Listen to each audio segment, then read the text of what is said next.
Victoria মেমোরিয়ালের garden আর মিউজিয়ামের কথা তো আমাদের সবারই জানা।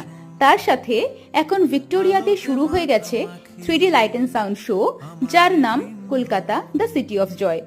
এখানে কলকাতা নিজে এবং ভিক্টোরিয়া মেমোরিয়ালের পরী এই দুজনের মধ্যে কনভারসেশনের মাধ্যমে 40 থেকে 45 মিনিটে কলকাতার সব রকমের হিস্ট্রি, কালচার, লিটারেচার, খেলাধুলা, স্বাধীনতা সংগ্রামের সব স্ট্রাগলের কথা গল্পের মতো করে বলা হয়েছে।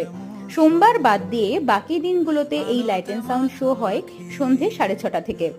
মঙ্গলবার, শুক্রবার আর রবিবার শো হয় বাংলায়, বৃহস্পতিবার আর শনিবার শো হয় হিন্দিতে, আর বুধবার শো হয় ইংলিশে।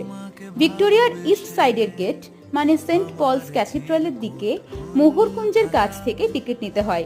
বিকেল 5:30 থেকে টিকিট দেওয়া শুরু হয় এবং টিকিটের দাম 100 টাকা। 40 মিনিট গল্প শুনতে শুনতে কিভাবে যে কেটে যাবে